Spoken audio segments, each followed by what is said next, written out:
Thank you, guys. So I will call this meeting of the Westwood Finance and Warrant Commission to order. I'll call you too. Sure, we can do roll call and then pledge of allegiance. Okay. Go. Sorry, I know you're That's flipping okay. screens. I am. All right, we'll do roll call and then we'll do the pledge of allegiance. So Bill Bruce, Here. Alex Yale, and Angela Hughes. Chris Marks, Here. Chris Pareda, Here. Christine Coughlin,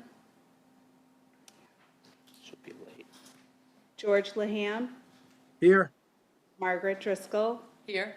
Melinda Garfield, Here. Paul Bamford, Here. Paula McLaughlin, Here. Ryan Sturma, Seth Fredrickson, Here. Simon Yang, Susan Flanagan Cahill. Here. Do the Pledge of Allegiance.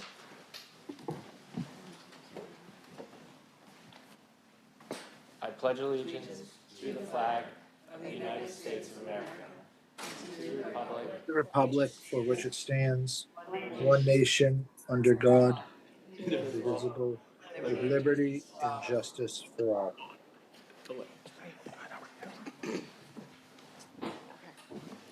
He's into it. Yep, public and press is what you wanted to do next. Yes. Public and press and chair. So we'll open it up for any public comments. I think we have anyone really in the room. We'll open up for public comments. We'll give you up to 2 minutes if you have anything you want to say. I see no one in the room. Check the chat. I see one hand raised. Do you want me to allow her to talk? Yep, allow her to talk. Kathy, we're letting you in so you can talk. Hi, thank you. Kathy Wallace, 283 Farm Lane. Before you tonight is a very important project for the town, and it's really important that we get this right and mitigate the risk. The timeline is very limited for evaluation and input. It's my understanding that frontline firefighters have had little, if any, input into this 50% schematic design presented on Monday, August 24th. Things to consider. Will this project meet the needs of the town for at least 20 years or longer? It appears that no allowance has been made for staff growth. We have yet to attain the staff level called for in the 2013 study. Can the proposed square footage be increased by 3 to 5%, or is this the final footprint once it goes to town meeting in October? Parking and traffic flow is a concern. 32 parking spaces will be lost. Project documents reference nearby public parking resources. I'm not really sure what those are. It's often impossible to get parking at the library, even when there is no event on the field. You have a church, a preschool, and rec department programs needing parking. It is less than ideal to have emergency vehicles navigating out to High Street, even without cars coming and going. And finally, the water on the field area is a problem, especially at the end near the library. An FS1 committee member asked on August 24th if testing was done on that end of the field, and the reply was that there was no testing of the field closer to the library, as it is assumed the swampy field conditions are likely due to a lack of drainage. I really feel that needs to be tested now to eliminate the risk of the unknown. Thank you. Thank you, Kathy. Don't see any other hands raised. So I think we can continue on. Just from a chair's update perspective, talking to everybody everywhere. As you might have saw the note, Alex he couldn't be here tonight, but he agreed to be the vice chair this year. Him and I are talking more next week. We've both been traveling, but we'll look to form, pick individual people to dig into certain areas this year, as opposed to having full committees. I know we talked last year about it was hard for everybody to do everything. So we'll pick, certain folks. So if you have interest in a certain area, certainly let Alex and I know to kind of zoom in on an area like education or fire and safety, or capital. And then I think Allison we sent out yet the list of FinCom meetings? Yes. I thought so. So the draft of FinCom meetings are out. We'll talk a little bit more about the next month as we go through the presentation and what we have kind of ahead of us. We'll keep using the OneDrive to put all the materials up as we go through things, especially the next month or so. And I think that's about it, right? Nothing else I have on my mind. Hopefully everyone's getting emails and stuff. If you're not, let us know, especially the next few meetings. If we don't see replies, we'll text or call to make sure folks know about the meeting and if they can attend or not, especially with the public hearings coming up. All right. Allison, was there, on the OneDrive, did you eliminate previous documents, or did I just? No, I No? did not eliminate anything. Okay, To focus on what you need to see for the meeting, I tend to send a link directly to the folder for the meeting. If you log into the OneDrive with your town email address and your town password, you will see all the previous folders. I can also send a link that says, here's the full FinCom OneDrive, and then you can dive in and you'll see all the folders. okay, yeah, when I went, it was just 2027, so Yes, I can go back in separately and log in. yes, Thanks. of course. That full link might be helpful. Okay, Password? I know, passwords are passwords. With that, You guys ready? Connor, Mary Ann, I mean, the focus of this meeting is the FS1 discussion and an update for all of you, so I'll let everyone we have here take over. Wonderful, thank you.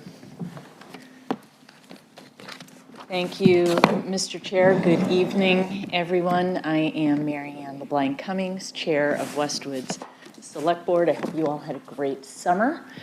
I want to welcome all of you back to the 2026-2027 season of FinCom, and I also want to recognize your new members, Melinda Garfield and Simon Yang. Thank you both for making the commitment to serve on FinCom. I had the privilege, as many of you know, of serving on FinCom for 9 years, and I have the utmost respect for this institution and the vitally important role that you have in our town government. Thank you all for your service. I am here tonight with our town administrator, Connor Reed, Assistant Chief Colin McCarthy from the Fire Department, Walter Hartley from PMA, our owner's project manager on the FS1 project, and Greg Joint from Castle Booze from our design team. And we are here to provide you with a comprehensive update on the project. And I want to provide you and all of the residents watching with a brief introduction to that update. As you well know, last year in 2025, voters made clear that our approach and proposal for FS1 did not align with their priorities. And yet there was a very strong consensus that we need a new FS1. And so we started from scratch with a completely new process, one that was clear and open, with a committee that represented a cross-section of the community, including opposition to the former project, and which was open-minded in considering a wide range of alternatives identified by the community. And as you also know, that range of alternatives was narrowed by the FS1 committee earlier this year, and at town meeting in May, town meeting authorized schematic design as to the 3 selected alternative sites.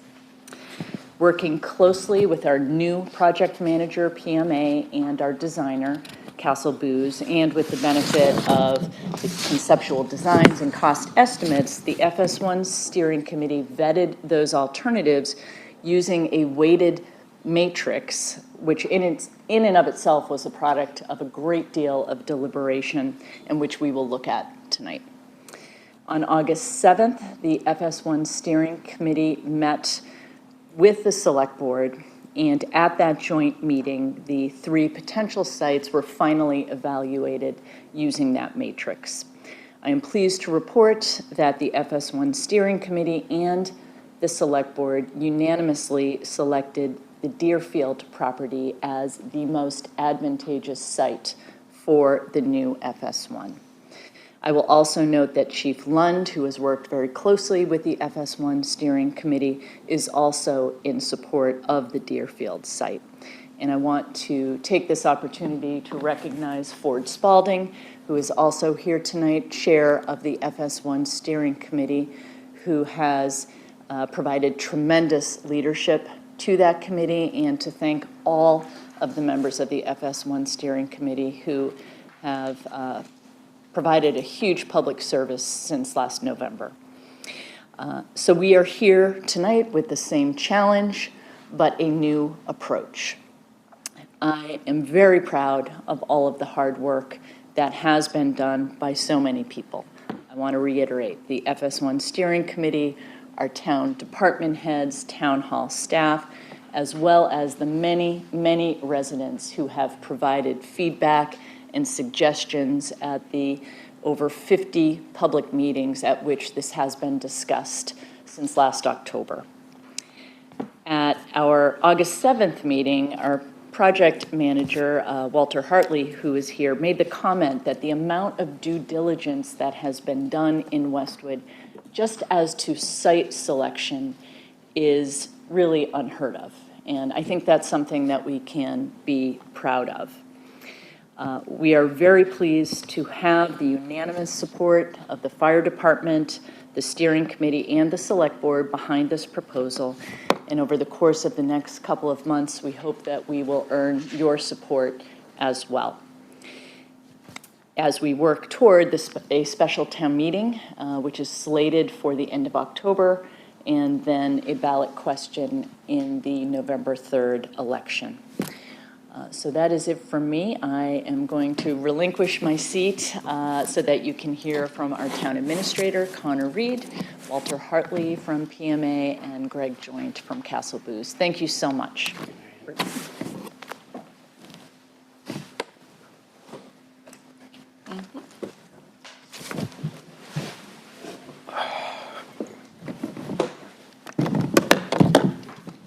Good evening, everyone. It's nice to see you all again. Hope you had a great summer. And thank you, Marianne. Thank you, Bill, for having us here. Thank you to all the members of the commission for taking time on what looks to be a pretty beautiful August day to be here to get a pretty detailed update on where the new FS1 project stands. The goal of this meeting, before we get into the formal town meeting process with hearings opening, is to answer a key question, which is what has been done in regards to the FS1 project since May 4th at the annual town meeting, and what comes next. We've been quite hard at work this summer advancing the feasibility and schematic program that was approved by voters on May 4th, following the positive recommendation of this commission, for which we thank you. It's been a team effort. There we go. Need a team effort to help me with this clicker. It's been a team effort leading up to and immediately following the town meeting. That team brought some important new members on. The town put key project contracts back out for competitive rebidding. We solicited new proposals for owners, project managers, which I am quite confident everyone on the commission is aware, but for those watching from home, and OPM's job and responsibility is to the town and to the public to assist in managing the project and keeping the design and the budget on track.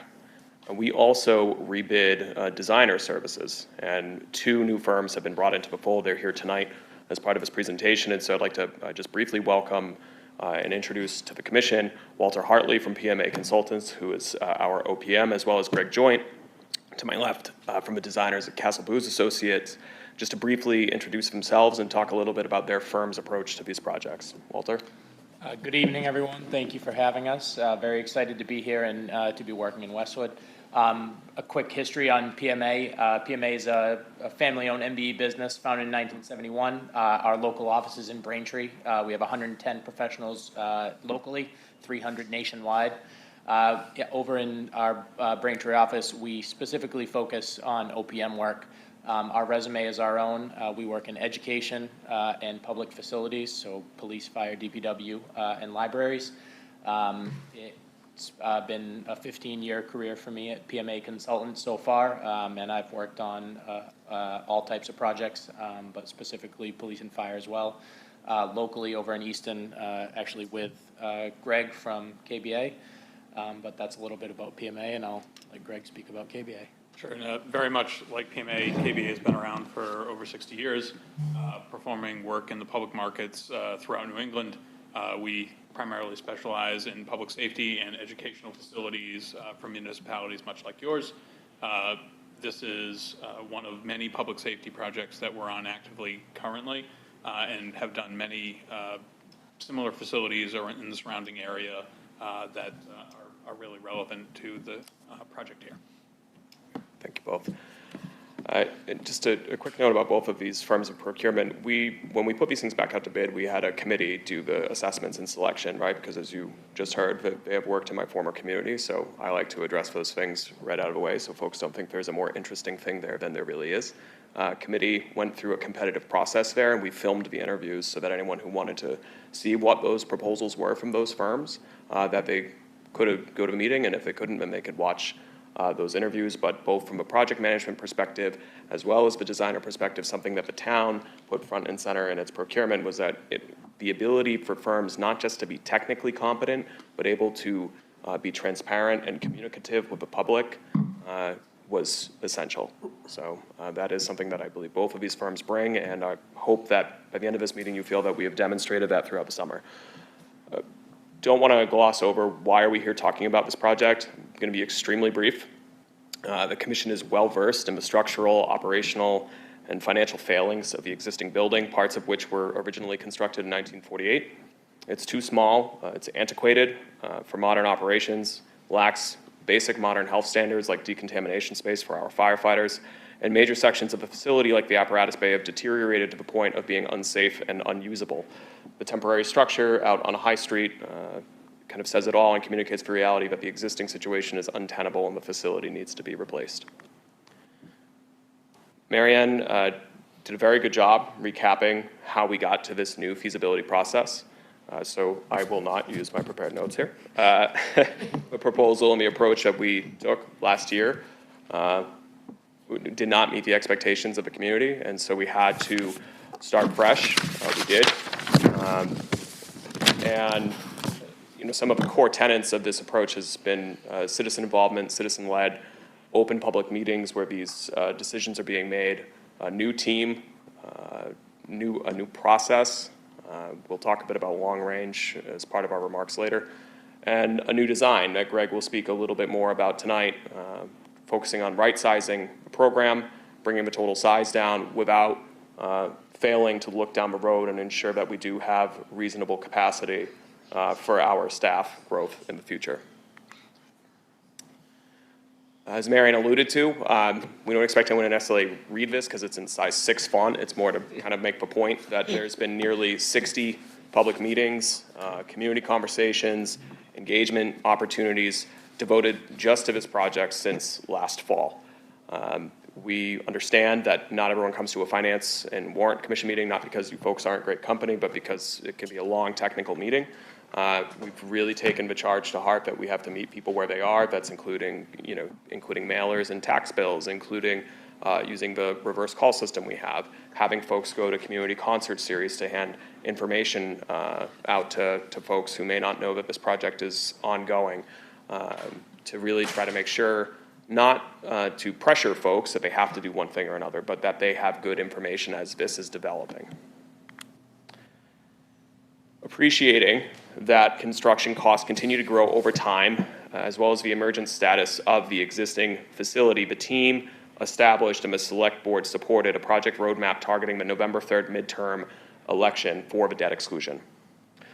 To make that happen, we have approached key project milestones with a deliberate 3-step cycle of present, listen, and decide, where important information that was going through the steering committee would be presented to them. The project professionals would listen to that feedback, work with fire department leadership to get their feedback, and then have a decision made sequentially so that although we are being deliberate and being ambitious with our time, that we're not cutting corners. We also appreciate and have heard leading up to town meeting and throughout the summer that not everyone in Westwood sticks around in Westwood over the summer. And so we made a real effort to not just have in-person meetings during work days, but to have community conversations at buildings like the library or the Council on Aging on weekends, to have online-only Zoom-based forums for folks who may not be in Westwood but are following what's going on in Westwood. And then for folks who just can't make it because everyone is busy, we also had opportunities for folks to participate asynchronously through surveys and things of that nature to try to capture as much feedback from the public as we could. While public outreach has been a real significant pillar of the process, it is only one of the pillars. That is something that has unfolded concurrent with significant progress on the technical aspect of feasibility and schematic design, which has included a new design approach, a smaller building, a new project website, wetland survey and traffic analyses, early costing exercises, and most recently the selection of a preferred site to enter into the schematic design phase. At this point, I'm going to turn it over to Greg just to talk a little bit in more detail about that design process to date. It's going to be on almost every slide you see, but as Greg and Walter know, I like to be super upfront, including for folks watching at home, that this is still being developed. And so the great thing about that is when folks raise concerns and public comment, we have time to be responsive as we go. So Greg. Thanks, Connor. And I'll walk through just kind of how we approach this project and design mindset and looking at reevaluating and adjusting the work that had been done in the project that was presented to the town in 2025. There were not anything done in that project that were... Keep going. Do you need to move them up? That was necessarily wrong. It just didn't align with voter expectation. And we need to relook at that and really start in two directions, from zero and work our way up, and then from where the fire department was previously and work our way back down to find really what the right size for FS1 was. We focused on making spaces that were multi-use, flexible, or just reduced in size to make a more efficient building, making sure we were focused at the same time on firefighter operations and maintaining firefighter safety. Two critical portions of the building that really have to stay in every public safety facility, but those things often get looked at and cut. So making sure we kept a priority on those areas was really important. And then looking to reduce administrative and non-operating spaces where possible, making sure we weren't overbuilding as was perceived in the community before, and making sure we were really right-sizing the building for the operations today with room for the next 20 years or 25 years with a building that we know is going to last about 50 years. So this isn't a one-size-fits-all solution. This is a solution that is driven by what is happening on the ground here in Westwood, what the needs of the department are, and really what a modern firefighting facility looks like today. So we'll go into just really what that looks like in terms of program. So we'll take and separate programming from design. Programming is really an accounting of space, making sure we have all the right spaces and the right number of spaces to design around. We looked at the previous FS1 study, FS1 project that was approximately 37,000 square feet. We reduced that program by about 19% down to just about 30,000 square feet. So a reduction of almost 7,000 square feet. That square footage translates into dollars, hopefully. But I just want to point out with the passage of time also incurs escalation, as we call it in the construction industry. That doesn't necessarily mean a 19% reduction in total project cost, right? We'll get to that in a bit, but those two things are somewhat linked, but are not a direct correlation because of the passage of time. As we look at those areas, one of the areas that we really looked at reducing was the apparatus bays, but we were able to reduce the square footage there while maintaining really the use. We'll get into the site selection in a little bit, but we're actually able to be more efficient than this, most likely, in the final design because of the site selection. Staff facilities reduced, command facilities reduced, so that's that administrative space that was reduced. The maintenance facility associated with the fire department, a really key function of the fire department operations, was maintained, but those spaces were also reduced.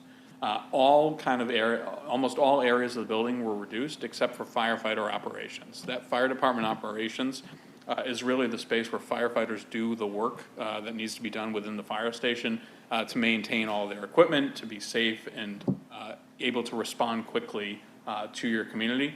That was the only area that really increased. We also increased storage and training a little bit, but in any meaningful way. Really, the firefighter operations was the area that increased, again, to make sure that we were able to provide a facility that responds to the needs of the firefighters that are in it. On the right, you can see just a couple of spaces that were better formatted on my computer. Yeah, but formatting's getting us.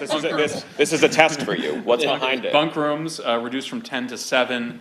Bathrooms reduced from probably 13 to about 10. Administrative offices went from 8 to 4 or 5. Yeah, 4.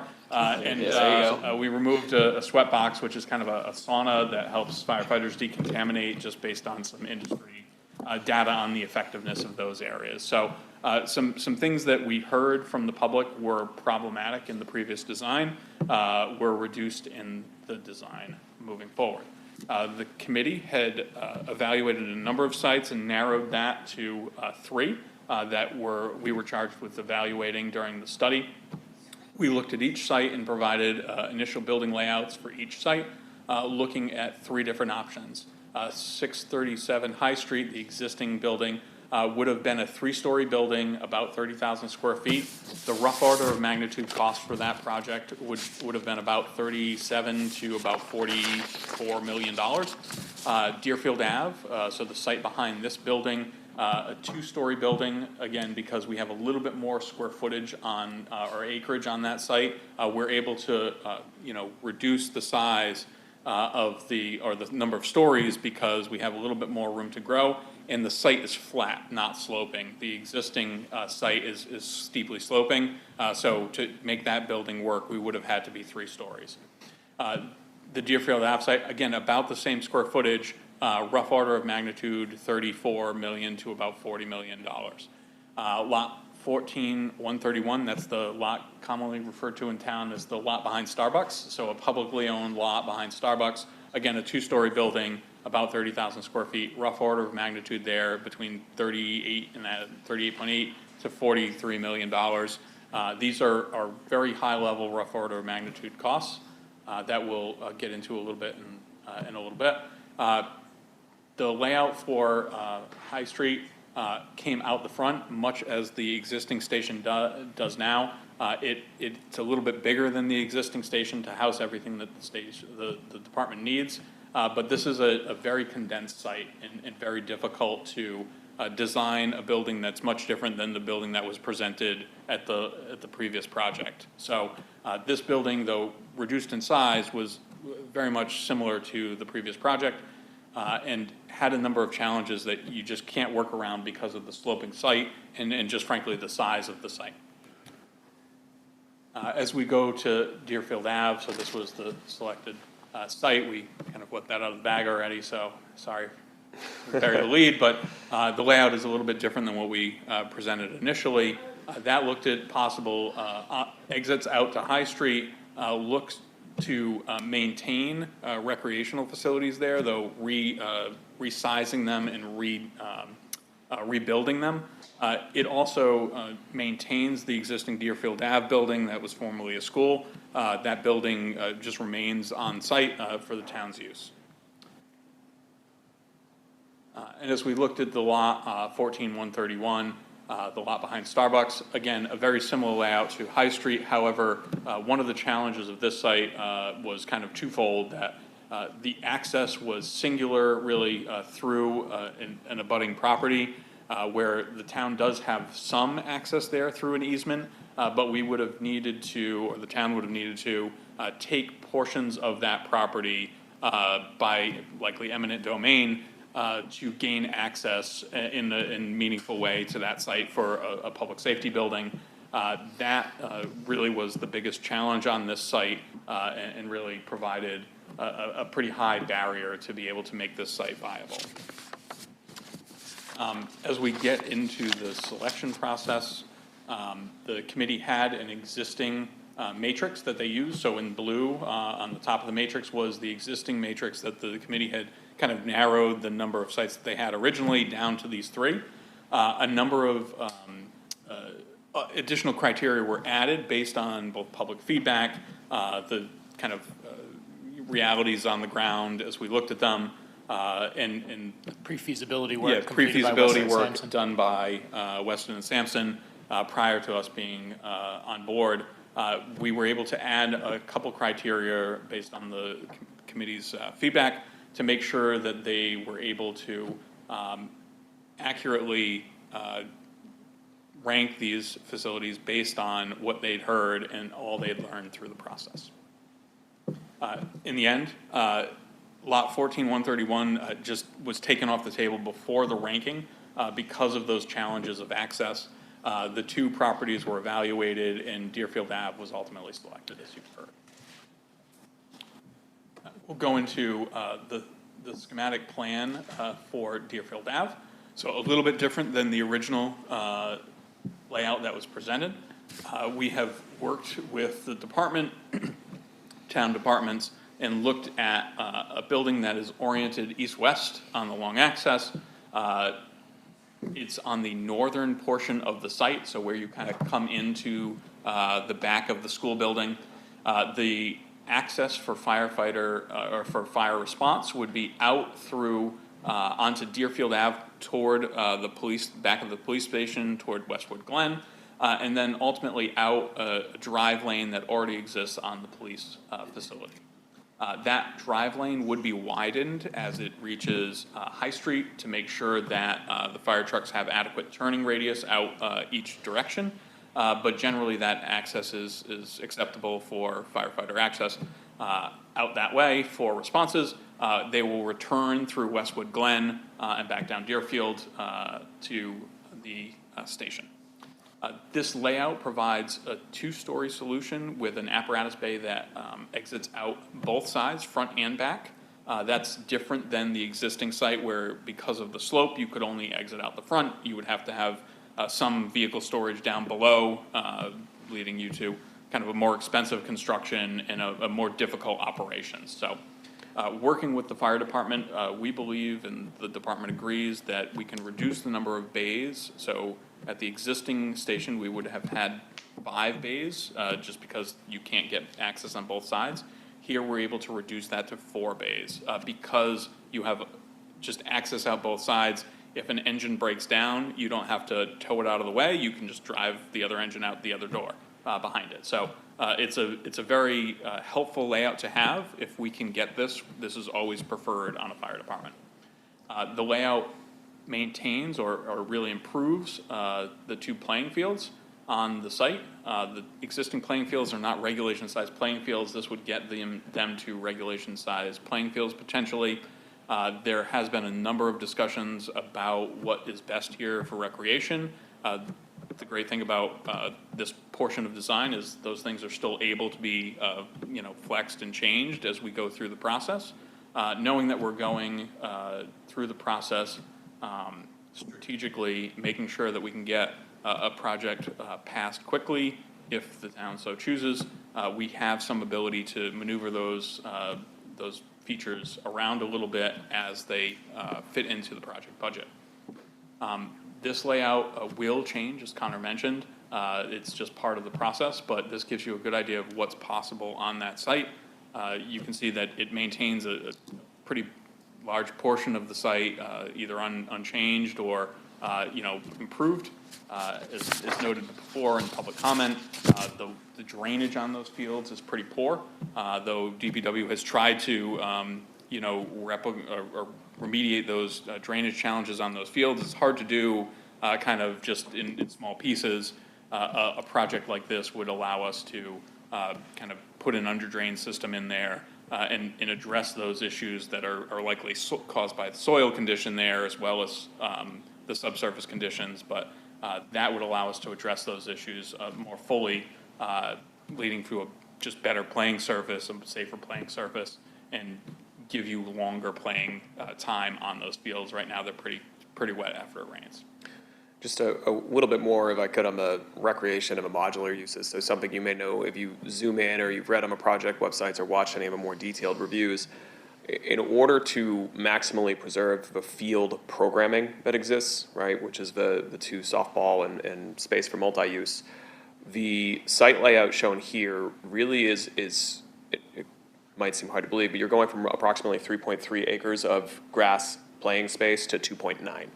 And the way that you're losing only about 0.4 is that it's moving eastward to where some parking is, as a comment alluded to earlier, as well as where the modulars are. The town does lease those modulars to Westwood Media Center, who's a very important partner in town.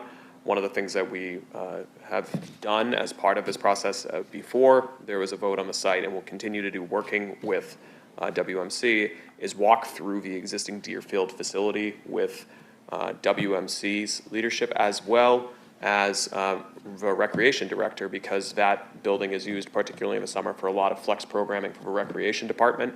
There are other municipal departments that actually we've retrofitted offices for, like IT in there. And so it's very important, not just from a design perspective, but from a kind of policy and operations perspective, that we find a way to capitalize on and make good use of the significant amount of space on site, but do so in a way that's intelligent and sensitive to the programmatic uses that are accessory to the site. And with this proposal, we believe that we can.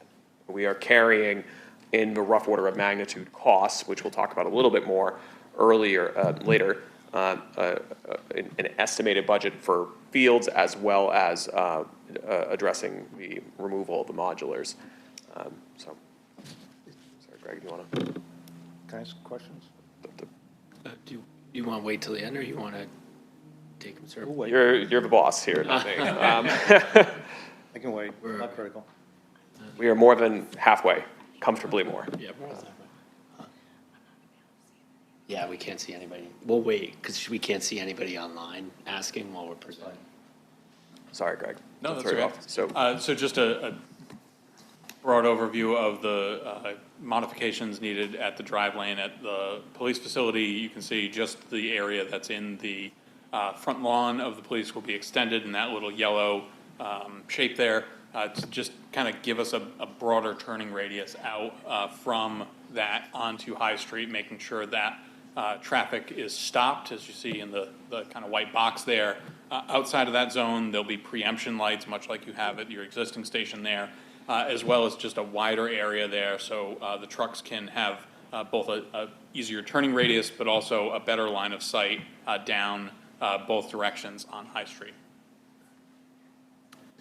We'll go into the floor plans for the building. Again, these are schematic in nature. They are very preliminary and will continue to change as the design gets refined, both with community input, department input, all the way through, really design development and permitting.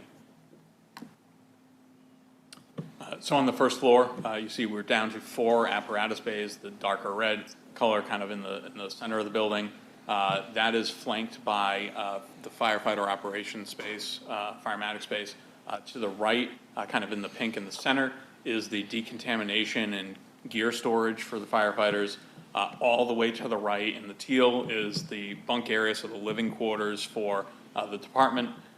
In the green is the day room where firefighters spend much of their time on off hours during their shifts. The center is toilet and shower facilities for that staff that is on site. There are other ancillary spaces around that to make their living quarters and operations feasible. On the other side of the apparatus bay is the maintenance facility, which also includes to the top a training stair that goes up to a mezzanine that is used for both training and storage. We'll move up to the upper floor, where the majority of the administration is held. So administrative offices are here, training facility here, really a big meeting room for the department to do all of their trainings, as well as some fitness and other support services are here. On the other side of that open white space, that is the I'm sorry, can you just point out, because I need you to do like a Kevin Reddington for me, blow it way up, I can't. So can you See see any my, of this. can you see my pointer? And I'm sorry Yeah. for folks online that can't see it. Offices, basically admin function over here. This is training. This is a training and meeting room. The gray is all kind of supporting spaces for this. Over here on the other side of the apparatus bay, so this is where the trucks are below you. This is a mezzanine that's used for both storage, for things that go in the trucks, but also for training. So we utilize those spaces for kind of dual use. They are both storage in some way, and they do training so that the department can train indoors. So there'll be a bailout window where firefighters can bail out of the window, go down a ladder head first, all sorts of fun stuff that the assistant chief gets to do in his training time. There are places for ladder revolutions to come down and do rappelling. All of the things that keep a firefighter active and training in this facility are able to be done here without adding additional space to the building. You pull the apparatus out and you can do them on these areas. Where's the fitness area you mentioned? The fitness is kind of here in the middle. On the top, so that's physical fitness and defensive tactics training. It's a place where firefighters can do their both physical fitness training, so things like would be, treadmill, an exercise bike, but also do training for things like body moves. So it's a multi-purpose. Yeah, for sure. You can do defensive tactics training for both police and fire. Together often are done in these spaces. There's a lot of different uses that can be done in there that keep the firefighters active and training. So that is the fun stuff, I guess, and we'll let Connor get into maybe the meat of the presentation here. Sure, thank you, Greg. This commission's well aware, building size, program, and site all have really important impacts on cost. And starting with a 19% reduction in the program is a great place to be. However, as you know well, cost is also driven by time, and time is not and has not been on our side. This graph on screen pulls public construction cost data from the MSBA, the Massachusetts School Building Authority. This is not, someone may say, well, it's not a fire station building authority. Yes, regrettably, that doesn't exist, despite how much I advocate for it, but maybe by the time I retire, it will. So this is a really good comp data set for us, because all of those little dots represent the per square foot construction cost of public schools, which are subject to some of their own standards, but really importantly, subject to a lot of permitting standards that are similar, subject to the same procurement laws. And what you could see over time is that even just from 2020, 6 years ago, where you were seeing an average of about $500 a square foot, by the time 2025 rolled around, when the last project was bid, the range was $626 to $953, with the bid for the last ones hovering right around $800 per square foot. And what you see shown in the kind of triangular yellow shape is what we, as a team, are carrying as the low and high end of the magnitude of cost. As you can see, it tracks pretty closely with what the MSBA is seeing for feasibility and schematic design phase school buildings on a per square foot basis, ranging in that whole area for construction starting in 2027 and 2028 from $855 to $1,051 dollars per square foot. That is, in some case, potentially almost double in 8 years. That is something that I don't like. It's not something that any of us like, but it is happening. And so that's why it's important, while we are not in a position and would never recommend cutting corners, that we have to be very thoughtful with our time, because it's not on our side. And that is why, as Greg alluded to earlier, as much as it would make the first year of my job probably a lot easier if we could just promise and say a 19% smaller building is a 19% budget cut, it's not automatically that way, because even if you reduce the building size, if a per square foot cost increases, we may end up in a position where perhaps slightly less, but it may not be 19%. So this is not going to be read line by line, but it's in your materials and was reviewed extensively with the FS1 steering committee. Part of the feasibility process was to get conceptual orders of magnitude cost ranges for those 3 final sites, which PMA and KBA did. They reviewed with the FS1 committee. Again, these are concept level. We will, as part of the development of schematic plans, be targeting a project scope and budget by Monday, September 28th, at which point we would have the detailed budget information to fill in all the blanks on warrant articles and get into the real meat of what that then translates into as far as estimated annual debt service and therefore tax impact. Current estimates for the new project at Deerfield range, as Greg alluded to, from $33.9 million to just over $40 million in total project costs. We, again, will have the specific costs later in September in time for the hearing cycle before the commission and in advance of the special town meeting when voters are asked to make an up or down decision on these things.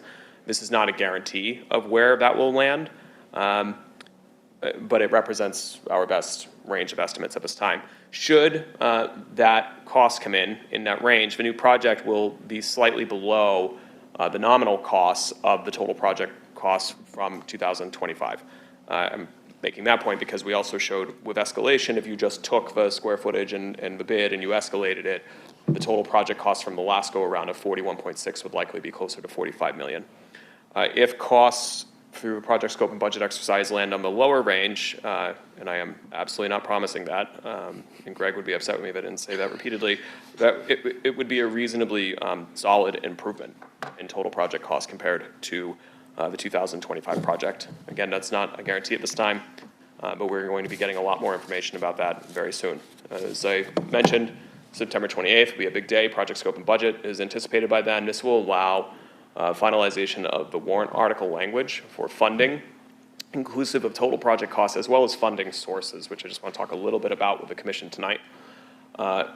Administration and finance are already working at how are we going to approach the project finance plan this time.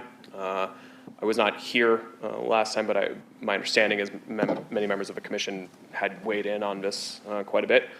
So hopefully this is well received. But what we think is really important for this project, regardless of where that project scope and budget number lands, if it's 34, 36, 40, is to put a project financing plan forward to you and the community that responsibly incorporates some funding that's not from a debt exclusion. The amount and the type of that, free cash, which has been very strong in recent years, other appropriate available sources for capital, is going to be determined and finalized throughout September, and you will have all of that. But the goal is to have the most advantageous funding package for this, which is considerate of Westwood's strengths financially, but the cash on hand, without being blind to other needs we have coming up, but also to be considerate to the impact on our taxpayers of the project.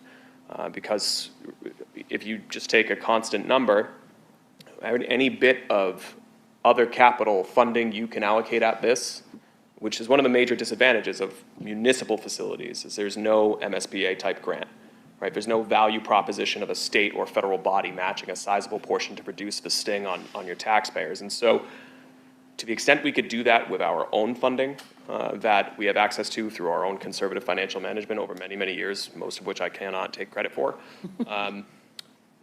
I think that that's the right approach. And so I'm excited. It's a challenging project, but I do think that we're going to be able to make some progress there. Not going to overpromise. The majority will still have to be debt exclusion for projects like this, but I do think we have some opportunity here to make some positive progress.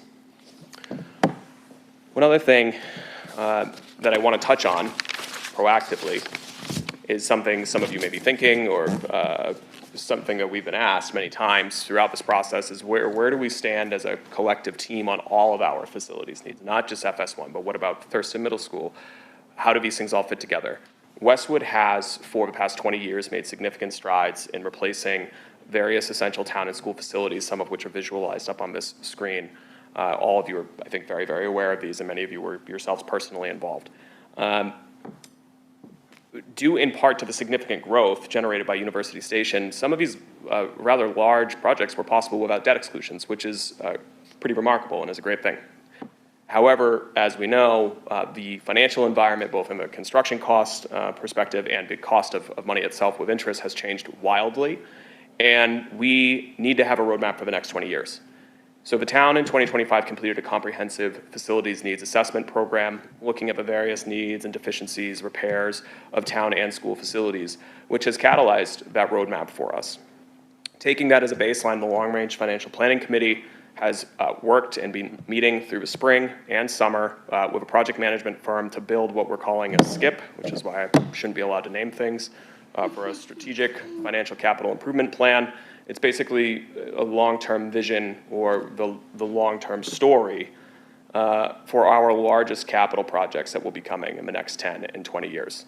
And what we know, and it's not a surprise I think to anyone in this room, is that the first chapter of that is FS1, and the second chapter, based on the statement of interest that's been submitted to the MSBA by both the school committee and the select board, is Thurston. Those projects are significant. They're going to dominate our capital planning efforts for the next 5+ years. How we approach those projects, when they are approved, whether they are approved, will have a profound impact on chapter 3, 4, 5, and 6 and everything that comes after. We've made really good progress on that front, working in concert with the FS1 project, with the schools on their ongoing statement of interest process, and that's included debt modeling for both FS1 and Thurston, identification of state and federal funding sources, and most recently, last night at our meeting, drilling down on local financial policy proposals that we think we can capitalize on to hedge against some of these very, very significant building needs. One concept that we brought up last night with Long Range that we plan to propose in a much greater level of detail than we have tonight to the select board at their September 9th meeting borrows from Westwood's existing successful history of identifying major financial liabilities and setting out a funding, a dedicated fund and a policy to charge that fund to start knocking some of that liability down. I'm referring to OPEB, where in the 2010s, the town established your OPEB trust and has been aggressively going after funding that unfunded liability and has put Westwood in one of the stronger positions. It's not fully funded yet, but Westwood is comfortably in the top 10% of cities and towns in all of Massachusetts as far as preparing for that liability. That was good planning. We can take that inspiration and do it again. And we internally, working with the finance department, but also in speaking with Long Range Financial Planning Committee, are looking at, the town already has a capital stabilization account. All of you are probably the most aware people in town of that. And whether through select board policy or a vote of town meeting this October, that is an account that perhaps could be broadened. Some communities have made them more of a project-specific or a more general capital and tax impact stabilization fund that we believe could serve as a key tool to soften tax impacts from future debt exclusions, as well as a savings account for meaningful cash contributions toward smaller public building projects that will still need to be done after Thurston. As this commission knows, our free cash position has been strong. One contributor to that has been our investment earnings, which have performed well. We obviously can't count on that every single year, but while those things are going well, that's the type of overperforming revenue that we think could be a responsible non-tax revenue contributor to a fund like this to help really start setting aside funding for these future projects. To be clear, Westwood, and I'm not sure of any municipality, can't save enough cash on hand to buy a middle school. right? But I think we can save enough if we work together to make a positive impact, to soften. What you can do is, pay down portions, not all of it, portions of some of those bonds, especially as they are first coming online, to reduce the pain that our taxpayers feel when those bonds come online. And not only that, I think it's important that it demonstrates, hopefully, we'll find out when we get to your questions, that the administration and the select board hear as a commission, your questions about where we are with capital planning and how are we trying to be smarter and better about 10, 20 years from now, and the public's, because one of the most common questions we have gotten in the 60 meetings that we have had, setting aside very specific things focused on the site, is, well, what about after FS1? What about people's position with feeling exhausted of their taxes, the cost of living? We don't have a lot of, we have a lot of institutional strengths here due to a lot of your good work, but there's a lot of broader economic headwinds that are very much not in our favor, whether it's interest, whether it's the fact that our community has gone through the same painful inflation everyone else has, and we probably feel like just kind of the next price coming to a door to say, more please, right? So I think that considering things like this as part of getting to the town meeting in the fall can go a long way towards answering, that sort of what are we doing to prepare for what's next. I want to recognize and thank, and he has not left yet from me talking too long, Superintendent Pavovar, who's joined us tonight, as he and I have been working very closely together, along with our finance teams and the select board and the school committee, to make sure that FS1, Thurston, and all of our public needs are advancing as thoughtfully as possible for our residents, for our students, our educators, and our first responders. I'm very excited at what we can do together, and I think that we're starting to move in a really positive direction, but I didn't want to let this question go unaddressed out of the gate. So next steps from here. It's a lot of meetings. I bolded yours, but I'm seeing, it doesn't show super clear, but as Bill referenced, a draft schedule has been sent to the commission. We're giving you a project brief tonight. Bill and I have been staying in touch throughout the summer. We didn't want this project to come to you with a single night where you open a hearing, get a huge presentation, and you have to make a decision. So we wanted to give you an update tonight, get your feedback. We are proposing, I suppose collectively, but it is ultimately up to Bill and all of you, that your hearing for the town meeting be opened on September 22nd. Voting to call for that town meeting is on the select board's agenda for September 9th. And that you have a sequential meeting on October 7th for your second hearing on FinCom for the FS1. You'll see there's a variety of continued meetings of the FS1 Advisory and Community Engagement Committee, of the Select Board. We will be meeting regularly, as we have been throughout, with the fire department to continue to make sure that we're incorporating what we can to make this as a responsible proposal as we can. And we are 2 months away to the day from special town meeting. That may feel fast. And so the next couple of slides are to kind of speak to what it looks like in the broader context, which is where we're going in the next few months. We've kind of talked about, so I'm not going to go through it in great detail, except to highlight a very important point that I don't think should be taken for granted, that any project that incorporates any portion of its funding with a debt exclusion has to be voted on twice. There is no way to consolidate that. There is state law. Your legislative body, in our case town meeting, has to appropriate and authorize borrowing, and the community at large through the ballot box has to give a yes or a no on whether or not we could pay for those bonds outside the limits of Prop 2.5. The select board for many months in the summer had public discussions about what is the target date for an election, and ultimately selected November 3rd for a variety of reasons. But I think, and the chair will correct me if I am misstating this, one of the most important things was the fact and the reality that during state elections, midterms, presidential elections in November, voter turnout is substantially higher than any municipal election, any special election. There's also efficiencies that there's already an election happening that day. People can come vote on all the things that matter to them.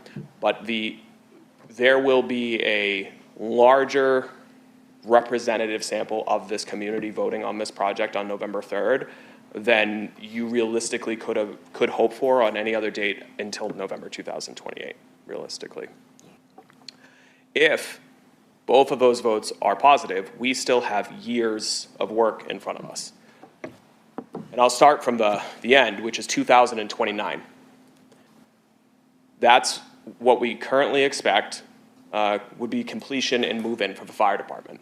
That is still 3 years operating out of the tent on High Street.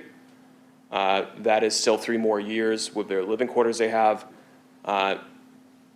So this is still a long road in front of us. Starting back at the beginning of November, because we are seeking approval of the schematic design, project scope, and budget phase, which is consistent with most school projects, there may be voters who are following this who are worried there's not enough runway to get to a final detailed design answer and everything. And those voters are smart because they're right. And that's not a defect of the process. That is because at the schematic design and project scope and budget phase, there is enough information to make a good decision. We then still have to go through design development and full permitting, much of which, depending on what types of permit, Concom, et cetera, are public permitting bodies where folks will continue to be able to participate, to follow along, to give feedback, so that as we go from schematic to a final design, to put out to bid in probably late summer of next year before we're breaking ground, that there will be continuous public process and the ability for people to participate as we go. Something that might be incredibly important for this committee to hear, and probably something that hasn't been mentioned yet, is at each level of design, which would be a DD phase and very likely a 75% construction document phase, both PMA and KBA engage a third-party estimator to review those construction documents and confirm with certainty that the project scope and budget that would have been, if the project moves forward, is met at both of those phases. We reconcile every line within 5%. We lock ourselves in a room for 12 hours. We go through those drawings. We go through the estimates. We go through that reconciliation process. We come out on the other end if there's things that need to be adjusted. But the budget is set at that November meeting, and it is confirmed at 2 other levels before we go to a bid. Thank you, Walter. And thank all of you. So that's what we have prepared. We're happy to take questions from the commission. We have with us in the room many of our team members. We have Assistant Chief Colin McCarthy here for any operations-specific questions as well. I believe the finance director may be available remotely, but we are here. Okay, great. So we are here for you. Well, before I open it up, thank you guys for coming. Thank you for the detailed presentation. I can tell you've watched a lot of our past hearings by you answering our questions as you went through the presentation and hitting on stuff. And I know, quiet's usually, summer's usually a quieter time for all of us, but I hope it doesn't get associated since with May, you've kind of hit the gas, and I know it's been busy. So thank you for all the work, and thank you for making the time to get to us and give us that kind of advanced view of things before we get into September. So with that, I'll open it up.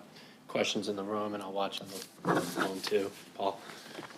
I guess a couple of quick questions, and I'll defer. But the total cost, 41.6 versus the Article 14 from last year, which was 38.1, Yep. right? 3.5 difference. Yes. What does that include? That is a very good question. That is the prior appropriation, I believe, Molly, correct me if I'm wrong, of January of 2024 for the design development phase of the prior FS1 proposal. Okay, so all of that is really specific to the 2025 project. None of that gets split to the 2026 vote, correct? Correct. So we wanted it to be as much of an apples to apples comparison as we could, and correct me if I'm wrong, guys, but to take it from design development through move-in costs. So it's a comp. The previous project approached the project differently. You hired a designer to design all the way through bid, then went out to bid, and then went back to town meeting for the funding of the construction portion and likely the construction administration and OPM services associated with construction. But the majority of design services, so 75% of design services, happen before that. So that delta is all your OPM services beforehand, all your designer services beforehand, all the other project costs that go into designing the building and getting everything ready for bid. There was probably some advertising fees and legal fees and other things in there. All of those costs are rolled into our total project budget minus the previous appropriation for the study and things like that. So you're just making a decision as a town much earlier in the process, so that if the vote's successful, we can move on and design a building. If not, you haven't spent $3.5 million on a project that can't move forward. So, both are perfectly viable approaches. This approach that we're taking now aligns more fully with how MSBA approaches things, so it's often a little bit easier for folks to understand it because almost every town has gone through a MSBA project, so they've kind of done it that way before. It doesn't mean it's right, it's sometimes a little bit easier for folks to understand. Okay. And then I know you've got the final project cost, or at least at that point, the 28th of next month, right? So the ROM that we're looking at now, historically, is there a level of confidence, plus or minus? Yeah, I mean, that's why it's presented at a range. Yeah. So we present a low end and we present a high end. Again, that doesn't necessarily guarantee that we're right. But given that, both of our firms work on, projects together, projects not together, we have all the data from MSBA that we're able to track what the prevailing cost per square foot is at the time. We feel pretty confident that we'll be somewhere in that range. We are wrong multiple times a day, so it is possible that we're outside of that range, but we feel pretty confident that we'll be in that range. We're hopeful that we'll be on the lower side, obviously for all of you, but we will have that answer relatively quickly. And the lower end was built based off the previous project's construction cost per square foot, to the best of our knowledge, and then escalated based on third-party professional estimators, what they've been carrying per year for their escalation on projects. That was the low end. That was the low end. The high end was based on MSBA data that we could see and projecting out based on the chart that was up on the presentation. Okay. And then just one comment, the matrix that the steering committee did, I thought was terrific. I mean, just makes it really easy, quantifiable. The other part was that it looked very statistically significant. You weren't within 5-10 points, right? So it was a very clear, I don't want to say easy, but it seemed like a very natural decision. So I applaud you on the work you guys did on that. Thank you. Thank you, Paul. As someone who attended that meeting, that marathon meeting, when they were choosing the 3 sites, I agree. I think that matrix was super helpful. There was a few things that, I think we watched in real time, kind of them have open discussions about, which was great. And so Ford, thank you for leading that effort. That was not easy. I have a couple questions about, to follow up. Kathy Wallace asked, and I know you're not supposed to answer, but I do agree. I want to know how much time. I know your firm works on a lot of public safety buildings, but how much time have you spent getting input from the Westwood firefighters for this particular project before you showed us the 50% design? So to this stage, we've primarily worked with the administration, so the chief and the assistant chief, to look at both the previous version of the project, where I suspect that there was a fair amount of firefighter input, but also look at all of your operations throughout town, making sure we understand fully that. Firefighters will certainly have time for input when it becomes available. We're just kind of not there yet, I would say. Yeah, no, that's fine. I just want to know, because she asked it, I think it's an important question. She and I both worked really hard the last time, and so we're a little bit, feisty about it. So, I think that deserves some consideration. One of the things that I'd like to know from the firefighters, and chime in if you'd like, I'm just thinking about when I'm looking at the current place, right, and it snows, I know what you guys, I've seen you guys out there shoveling. Now you've got a whole, you're going, you're shoveling out to a main road that's probably not gathering a lot of snow. Now we've got an area that has so much more, places that you're gonna need to shovel, and then a whole road. What's, how, like, things like that, I don't know, like, what are you thinking about something like that?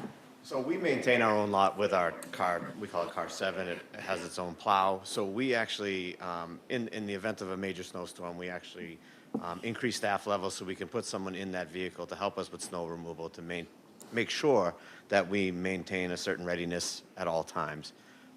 We do that now at our current lot, and I can tell you at our current lot, it's much harder to move snow than a bigger lot. In fact, we have to call the DPW numerous times to Okay. come offload some of that snow. I just- because we that's- have nowhere to put it, yeah. That's not how I want you to get your fitness in, you know what I mean? It's not, Yes, we love to shovel, I'm yes. just so glad, it's just a Yep. question that I'm like, wow, like, looking, Yep. like, if that was my drive, I'd be really bummed out. Paula, to your first question too, I'll reiterate the fact that the chief and I have been involved from the jump once we took the new OPM as well as Yeah. the new project designer on board.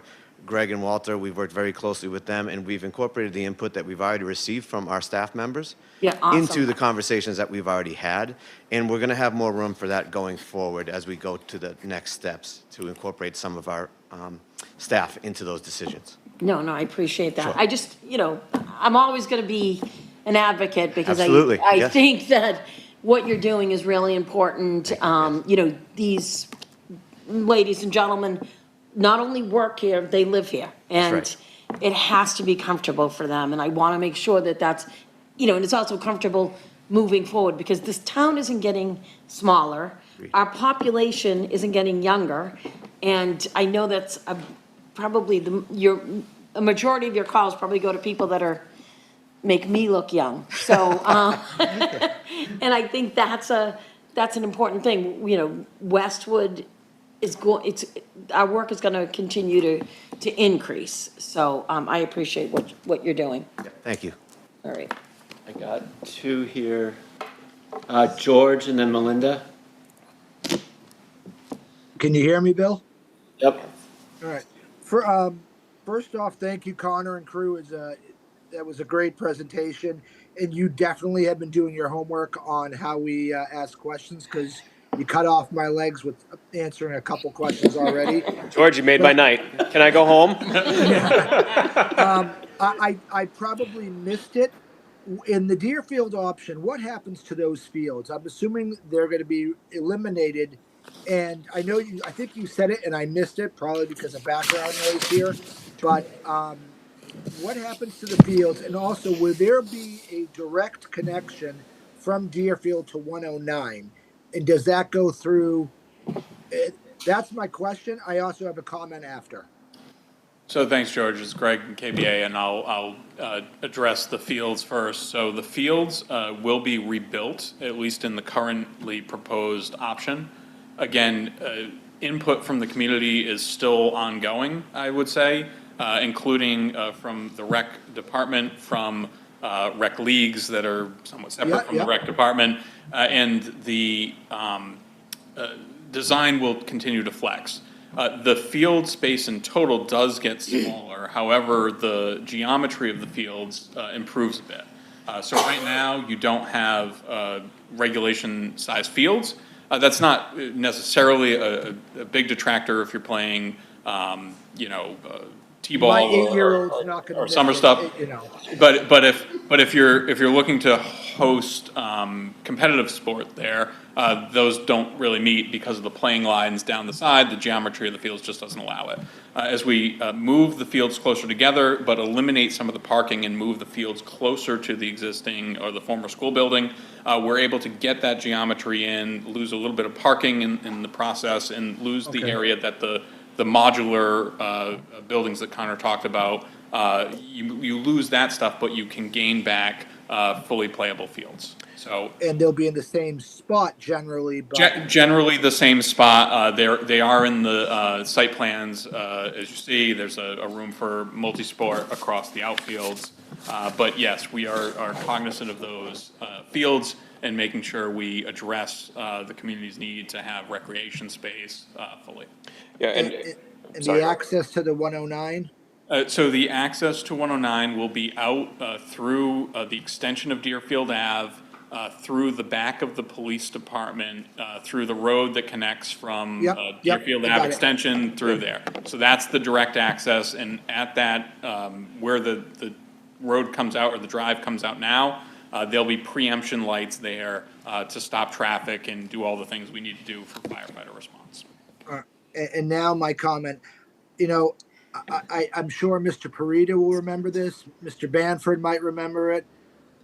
I will commend this committee, Ford and his group in their entirety, the transparency, the information that's going out.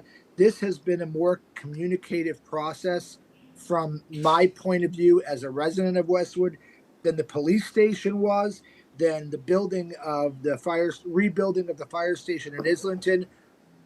So kudos to, the crew, Connor, your staff, Ford, your committee, everybody. I mean, anybody that's saying now that they didn't know about something or they weren't informed or there wasn't an option, they're just being lazy and didn't make the effort. Then they just want to sit there and complain.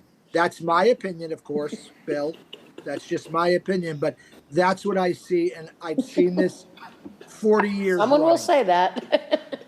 But I mean, the website, the communication, the Zoom meetings, the webinars. I mean, that's. Thank you, Mr. Chairman. That's my comment. And I'll let Melinda go, and then Susan, and then Margaret. So Melinda, you first.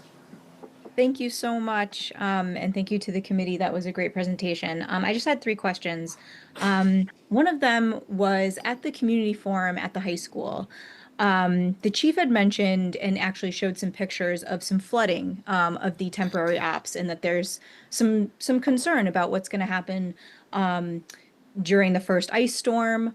That definitely could happen this winter, and obviously they have to be there for 3 years. Is there a strategy and funding source for what would happen if temp ops is no longer viable? And then anybody can speak about the impending Canadian tariffs. Is that something that is being considered in terms of obviously escalation of costs? And then my final question was, I know it was mentioned at one of the FS1 steering committee meetings, but just to bring it back to light and put it on the table and make sure that I heard it correctly. Are we taking the INET cost out of this project as it was in the last project? And is that are we going to see that like as an article for town meeting in May? And I just wanted to bring those things up. Great, thank you. So I think a few of us will take different parts. So Assistant Chief, if you want to talk about planning. It's a great DPW. question, Melinda. Yeah, as far as we're looking at winter operations. We actually have a meeting scheduled tomorrow morning to try to kind of work through some of those issues that are coming our way for winterizing our current temporary station. So unfortunately, I don't have a very thorough answer for you on that yet, but perhaps in the coming weeks, I'll have a much better answer. As far as the funding for it, I'll let the select board speak to that, or Connor as well. So we will be working with facilities and DPW to see, to the extent we can, with the grade that's there, to weatherize what is a temporary structure as best as we can. So I don't think anyone in facilities or fire is concerned that the structure won't survive, right? I know that's a very low bar. But I think it's important, like the water is an issue and a risk. But structurally, we did have inspectional services and facilities involved every step of the way. So we're going to be working with them as we have been. You've seen adjustments as we've been kind of trying to make this thing work with changing where the don't block the box is, adding a lot of signage, because it's really hard. So Melinda, I hope that doesn't sound like I'm downplaying it. I think we all agree with you. It's going to be tough with temp ops, but we'll be working with facilities and our code officials to make sure that we can handle that. we haven't identified a cost at this point, if any. There's obviously a certain amount of facilities funding available to the town through Public Works in any given operating year. And if it rises to some much larger level, which we hope it does not, then we would be coming to either the Finance Commission or the Select Board for a reserve fund. Yeah, I mean, I would just say that tariffs are something we're concerned about. We're in a relatively good, or as good a place we can be. We haven't estimated yet, so the estimators will take the effects of any tariffs into account as best as they can. Tariffs don't affect things kind of directly. They shift things around a little bit in terms of the markets. The biggest markets that are typically affected are the steel market, where much of the fabricated steel for buildings in our area comes from Canada. So it's milled and forged in the United States, it's shipped to Canada, it's formed into building parts and then shipped back to us and erected on our sites. So that tends to, instead of inflating the cost, the tariff amount, it tends to shift the production of those parts and pieces back domestically at a higher cost than the Canadian product, but a lower cost than the tariff inflated Canadian product. So it's not kind of a direct correlation of increasing tariff to increasing cost. It's a bit more dynamic in the marketplace than that. So they're incorporated into all of the estimating procedures that we do. There are contingencies carried in our estimates to help kind of adjust for the unknown things that are coming out. But yeah, we would love to go back to like 2008 when everything was predictable and then the market crashed. We So- actually spoke about this before the meeting started, Yeah. and I apologize. At our next time we meet with you, we actually have a different version of the MSBA graph that we showed earlier today, specifically speaking to steel tariffs. I believe there was a round of steel tariffs that took place in 2019. And when you look at the average MSBA cost data from that time, it's actually on a lower trend line than the COVID timeline. So COVID affected the construction costs much more than that. But next time we have that, we'll make sure we show you guys. Oh, thank you. I think that's on everybody's mind who's watching the news at this point. It's a good question, and I think Greg alluded to it. I'm sure the commission is not surprised by it, but I think it's something that's worth addressing as far as when you do a total project scope and budget and you have a project proposal going to town meeting. Part of that is contingency as well, right? Which is important with any good construction management, but especially so when you're going for approval at the schematic design phase. And correct me if I'm wrong, but it's not just hard cost contingency for construction, supplies, labor costs, but there's also soft cost contingencies because you still have to go through the design development, there's risk. We carry design and pricing contingency, and as we develop that design, that's reduced and put into the construction values. And then we also carry construction cost escalation to the midpoint of construction, which is standard industry practice. And we follow what our estimators are seeing in the market. And again, that gets reduced as we move through the design process as well. Great. And the last question was just about the INET. I'm sorry. If Yeah. that's- That is incorporated in. And the cost. And the cost is incorporated in those rough order magnitudes. I'm not sure on the square footage of what it takes up, but it is part of the IT infrastructure that was on the gray. It's in the gray area on the schematic design plans. Yeah, and that is a relatively, I wouldn't say it's a standard practice in most of our buildings, but, we're working on a very similar project in Easton where they have a very similar setup to yours, where we're moving the town's IT infrastructure from their existing public safety building to a new public safety building, giving them some new equipment, fiber lines, all that fun and exciting stuff that goes into supporting that is there and in place. So that's something that's relatively easy to incorporate in, the way Westwood does it. Just out of curiosity, because there was, I guess, graph or an Excel spreadsheet that was up where there were correlating for each site, right, what the different costs would be. And one of them included an INET relocation, which I think was the existing site, but the others didn't, and I believe that, so that was my, so you So, brought it in as yeah, opposed to, it's a okay. great question. So that temp, right, that was for temporarily relocating it, because to build there, you would have to take it out, take it off that site, locate it somewhere else temporarily, and then bring it back. Here, we're just relocating it we're replacing it basically one for one. There's no like temp where we have to support it for a 18-month duration of construction and then move it back in. Thank you. Susan? Great, thank you. Thank you very much for your presentation, and I too, am very grateful for all the work that the steering committee and everybody has done to bring us to this point. And I also commend you. I agree. It's been a much more transparent and collaborative process. So appreciate that. One concern I have, and I have a couple of specific questions, but one concern is I do feel like there is a sentiment in town that we can why not just build on the existing site, just build it smaller. And I think we saw some of that in the survey, that was completed. And I think the steering committee acknowledged it in some of their meetings, that there is a feeling that we can just build a little bit smaller on the existing site. And I think, I heard some discussion about, well, it was only 600 people who responded to the survey, we don't really need to, consider that. But it's 600 people, that's, considerable, and maybe it was self-selecting, but I'm just concerned that we need to get this right. So how are we going to and you're not going to always have, it's not going to be unanimous that everybody's going to support the Deerfield site. Right. I get that, but I'm just worried that there is, a large population in town who think we can just build on the existing site. So maybe you could just talk a little bit more about that and your plan for that. And in my view, I feel like that it's really important then that the cost, we really can show that it's more cost effective to deliver the program on the Deerfield site.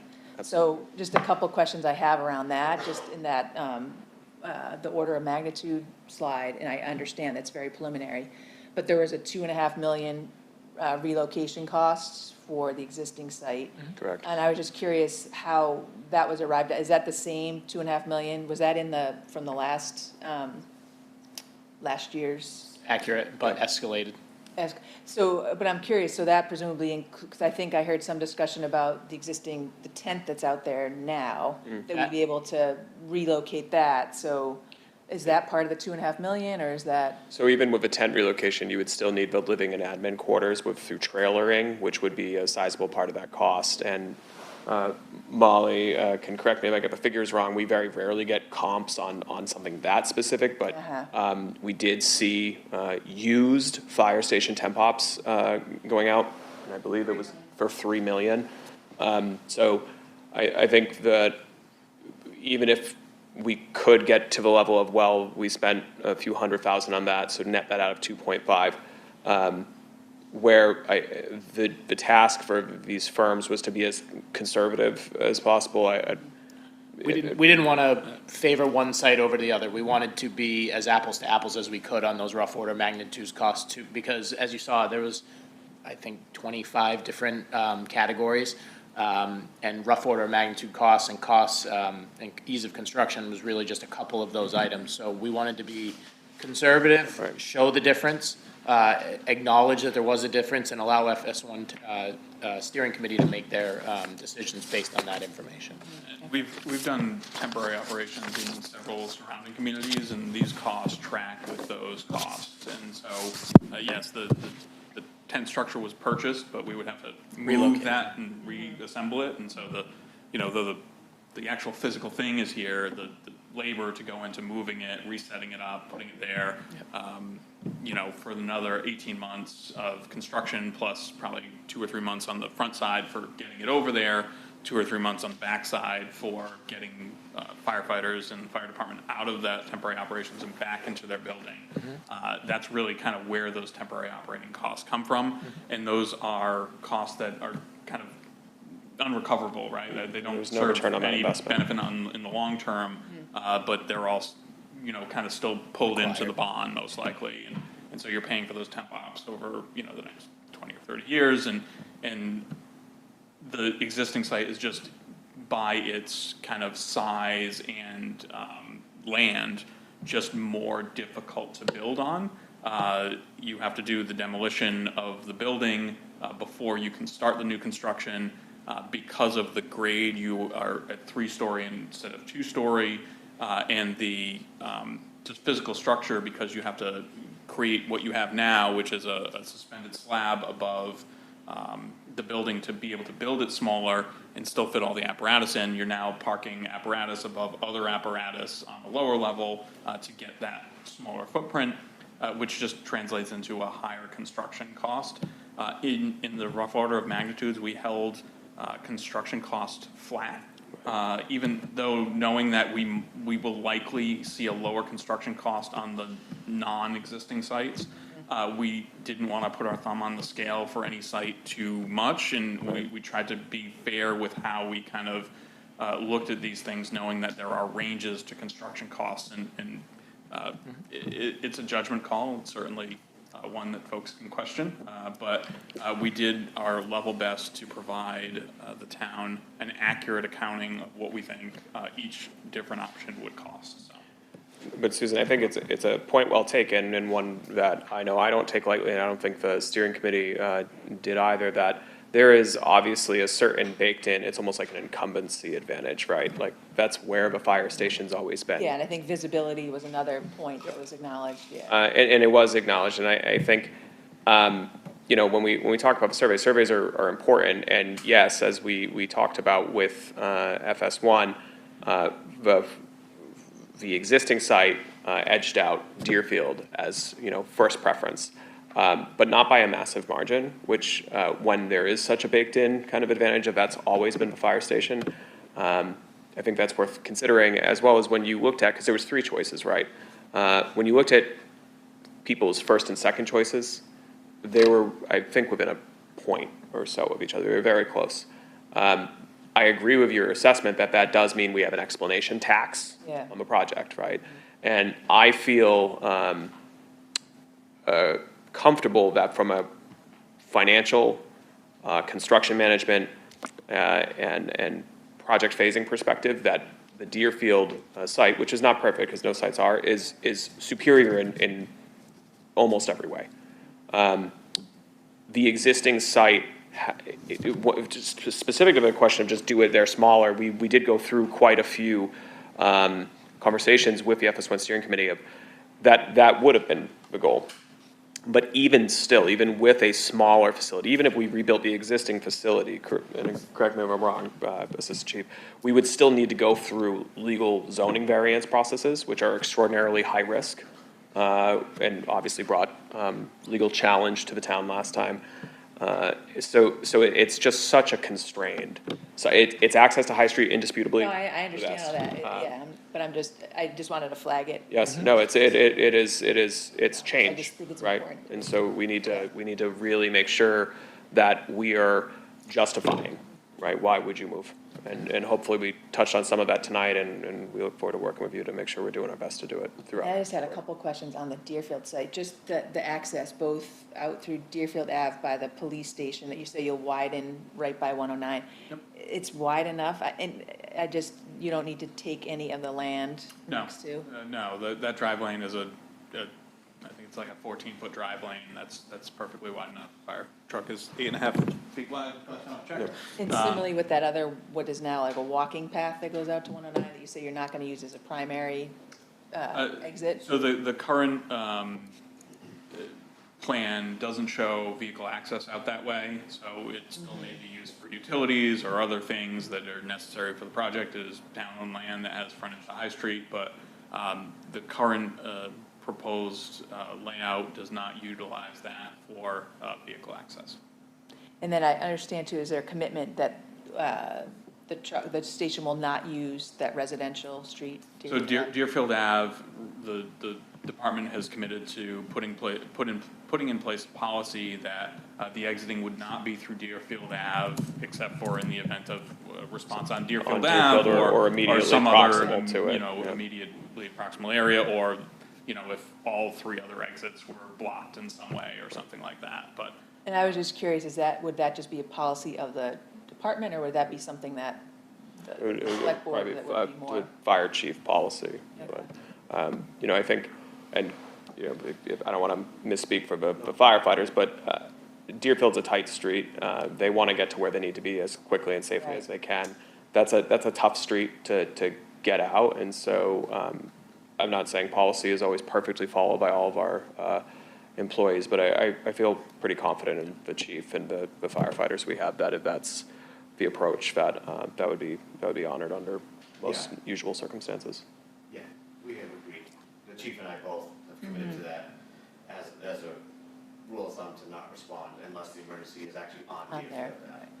It's too difficult even to turn for us onto Gay Street from Deerfield, so that actually creates a problem in and of itself for us, so it's not beneficial for us to respond down there unless the emergency is on that street.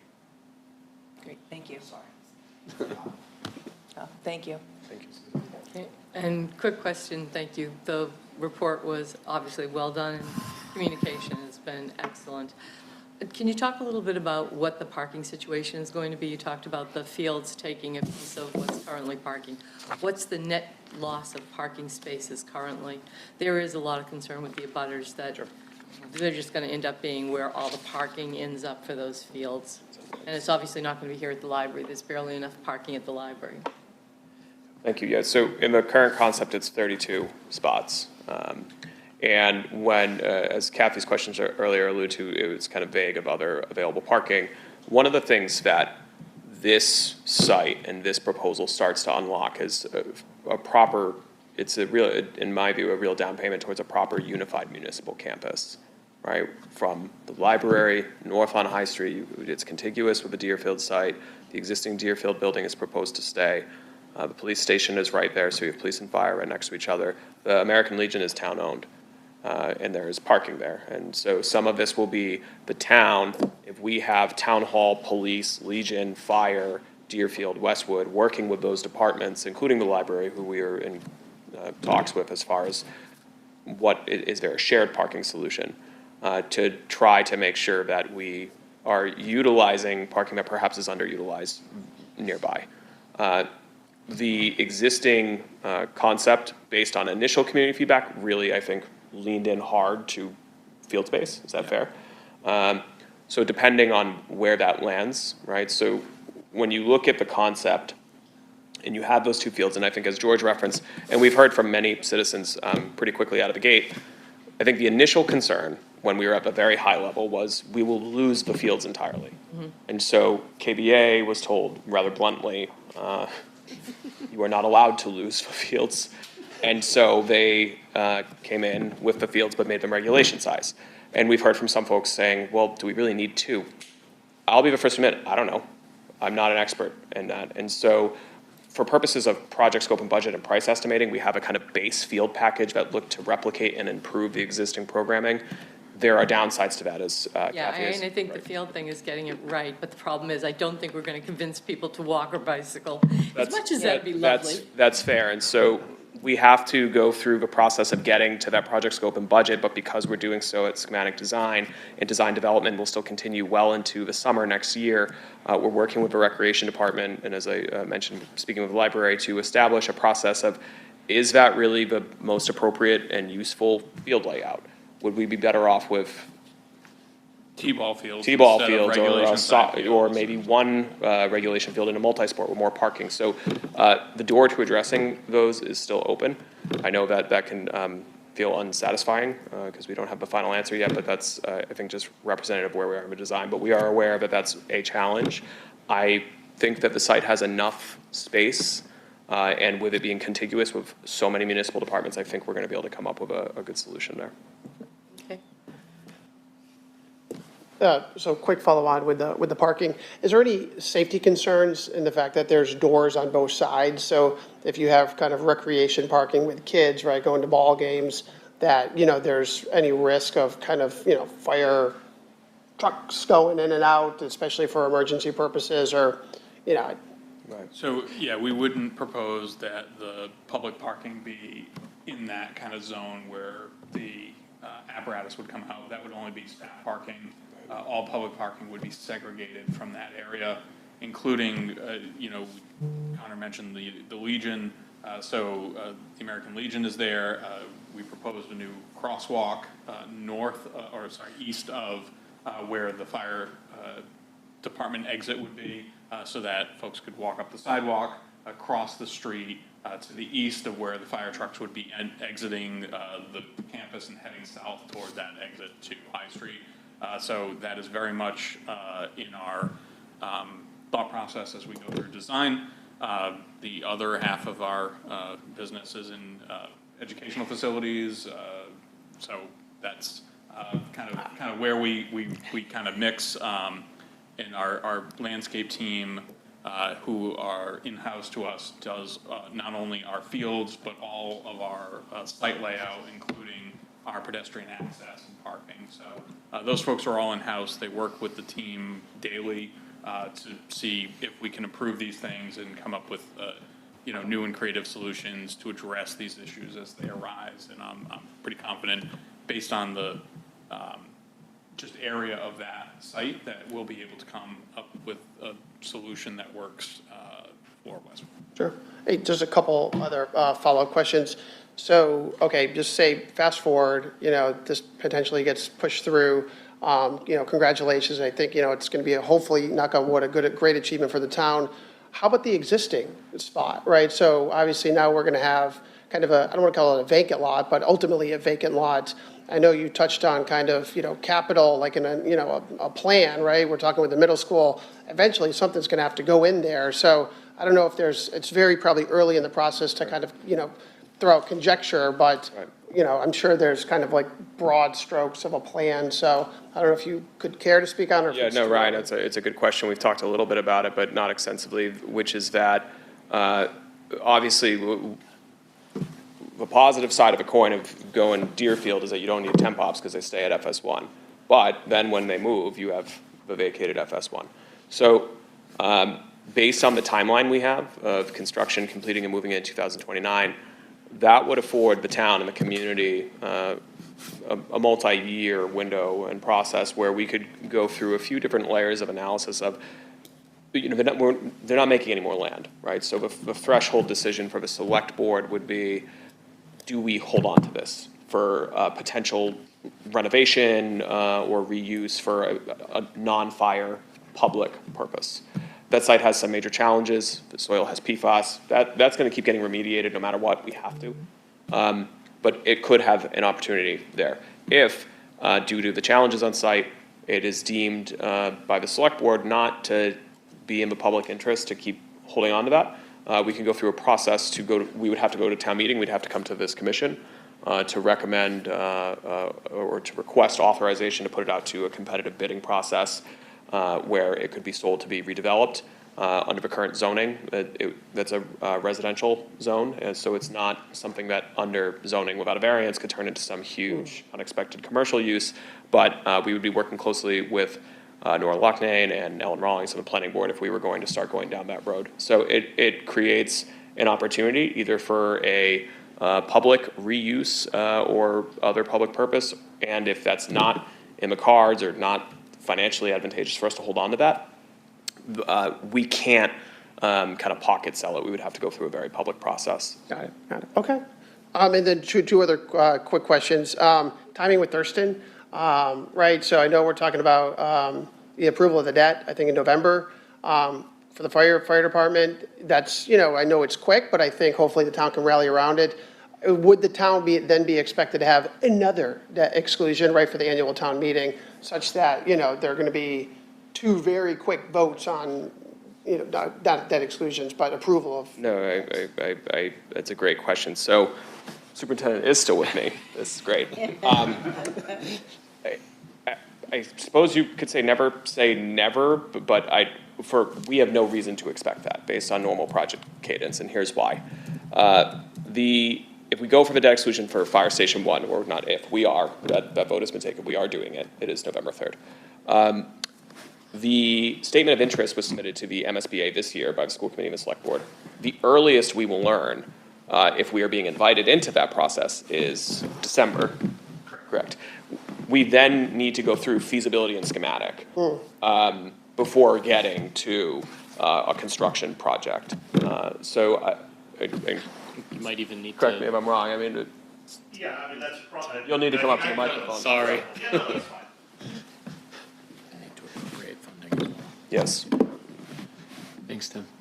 Thank you, appreciate that. So the timing for the MSBA project, if we are accepted into the MSBA's timeline, MSBA's pipeline in December of 2026, we would need to seek funding for feasibility and schematic design. That would not, the conversations we've had, we're not looking at that being a debt exclusion vote. So that wouldn't sit there. That would be funding we would likely seek in May of 2027 at the annual town meeting. That feasibility and schematic design process is probably an 18 to 24 month process, realistically. So we're looking at late 2028, early 2029 before we know where we'd sit with the debt exclusion. So they would not be right on top of each other. Okay, got it. That's helpful. Thank you. Thank you. And then one last thing, I mean, I heard you mention it just with the free cash. You know, I know I was there, talking about the free cash. We used a lot of it last year, or a good chunk of it. And I know you just talked about how important it is, right, especially on a go-forward basis with interest rates high. You know, I would just ask for you guys and the select board and just everybody involved with the town, just to keep that in mind, because I know it's obvious that you know how important it is, but rates aren't going to be this high forever, and I think it's important to take as much advantage of that as we can. Certainly, thank you. No, that's a very good point, and we do, and we need to make sure that when we're thinking of a new financial tool or policy, that it's not being done in a vacuum and that it's being weighed against those things, right? Because having a large free cash balance does have significant advantages for the amount of routine capital maintenance Westwood is able to accomplish is rather extraordinary compared to many communities around the state, and that's a very good thing. That's a good benefit, and so it's important to get that balance right, to not walk that up too much. Yeah, and I mean, I share Ryan's concern about that, as you were talking about doing the non-debt exclusion. I just don't want us to get into an operating budget issue. And if it's one of those where we're talking $500,000 or $1 million, is that really material to, you know, a 35, 36, whatever it turns out to be, debt exclusion that we're looking for from the, so if, and I know it's a little premature, you know, come with a plan, but going into it, I'm just hesitant, and I want to make sure we're not putting something else at risk for this program. Yeah, That's all. I appreciate that. I think I have the somewhat unenviable task here that it's going to be kind of my constant reminder that the unbelievably good times in that are gone. Yeah. Right? And so our task is to find the right balance. I would not commit and say that the volume of cash capital we've been able to do, especially in the past 2 years, is a guarantee, because of course it's not, right? Having 12 or 15 million free cash every year, set aside any new financial policies, is not a guarantee. So I agree with you. You know, it's a balance, right? If it's some token amount that's imperceptible on the bond cost over time, but it comes at the cost of something critical, that's not a wise choice. So it's about trying to find what is that area of opportunity between it being kind of symbolic and not meaningful for the debt, but hurtful to our operations and annual needs, without overshooting it. So we will bring that to you in September, and we will take feedback on that. That will be one of the decision points we need to make. I do, and you all correct me if I'm wrong. You have the benefit of experience here, but I don't. But I do think that was a pain point on the last project, was it not? That the entirety was debt excluded. Yeah. It came up, yeah. I'm sorry, say that again, Connor. I'm asking for confirmation that the set aside the dollar amount just on a principal basis, that the entire project was funded through debt exclusion But was a pain I point. think that at the time, our free cash was so high. That people are like, why are we just sitting around with $15 million over here? Now I think we're in a different landscape where our free cash has kind of been depleted a little bit. So I don't know if you're going to have the same concerns. We may, but I think it's, you know, maybe a little bit different. Yeah, and the timing will line up well here, that we expect free cash certification in the fall, right? So we won't be working on estimated free cash balances from post-town meeting. We will have a certified free cash balance that will be informing what we're recommending for this fall, so that we have a very good grip on what that starting balance is, and this commission can have a good conversation with us about what you think is appropriate. That's good discussion. So I'd also like to add my thanks to PMA and Castle Booze for tonight's presentation. But I especially want to thank the FS1 Steering Committee for the enormous work that you've gone through. I'll say this as I said last year, I don't personally view it, the Finance Commission's role here is to second guess the policy decisions that have been made. Were there parts of the project last year that I didn't like? Sure. Are there parts of the project this year that I don't like? Absolutely. But this project needs to get done. So we need to come together and move forward with it. But I do have some questions for Connor. To follow along in this discussion about the Capital Improvement Trust Fund, which I love, it's a great idea. Will it detract from our aggressive funding of like OPEB? Are you contemplating reducing the annual OPEB contribution in order to fund your new trust fund? So that's a great question. Not at this stage, right? So the OPEB contributions that Westwood makes are through tax revenue, right? As you all know, ultimately, anything is subject to appropriation of town meeting, right? So town meeting could decide we're done, we're not doing a dollar. That we would obviously all strongly advise against that. Because OPEB is funded, because our transfers into that OPEB trust fund are funded as part of the operating budget, which we do at the May town meeting. And again, I reserve the right for the select board to go through the policy in detail and change direction on this, but what Director McManus and I are considering is not siphoning away from that in the fall for this expanded fund. It would be to capitalize on other non-tax revenues that are doing well, like investment earnings. That doesn't mean in the future, as Westwood's needs change, that the select board or town meeting or this commission couldn't say, gee, maybe we really have to have a serious conversation about that. I will tell you the Long Range Financial Planning Commission, including some folks who were like architects and spearheaded the OPEB approach, are opening the door to those conversations because I think we have to.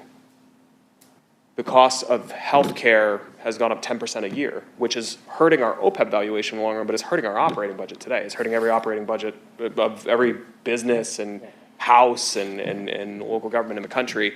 And so I think there will be and there will continue to be worthwhile conversations around, is there a responsible adjustment going into 28 and 29 to deal with other financial liabilities that are today, such as our healthcare premiums. But the short answer to your question, Chris, is no. What Finance Director and I are proposing as a draft policy at this point doesn't say take from the OPEB contributions and put it here. I'm just preserving space for the board and the community to continue to weigh in on that as we go. It's an exciting approach. And, to Ryan's comment about free cash, we have financial policies in place. Correct. That dictate how much of that free cash that's certified we are really spending. I think last year we spent it on a lot of capital projects that needed to get worked on. Correct. So it's great that we have it. Right. But we may not have that amount available year after year after year. Correct. And I think that's, as we talk about long-range building plans for the next 10 and 20 years, one of the things that I'm sure all of you here do recognize is, the 2010s with the growth that we were having with the interest rates that money was being given away, they're gone. And these projects are growing so aggressively in cost that I'm not forecasting doom and gloom. I'm an optimist. I'd rather have our team and our fundamentals in Westwood than most other places, but we do have our work cut out for us. And so I think it is uncomfortable and nobody wants to be doing it, but I think it's necessary that as the environment changes this much, and we're talking hundreds of millions of dollars of facilities that are needed, not FS1. But it's right. a great segue to my next question. Right. And that is, you mentioned FS1, obviously, we've been talking that for decades.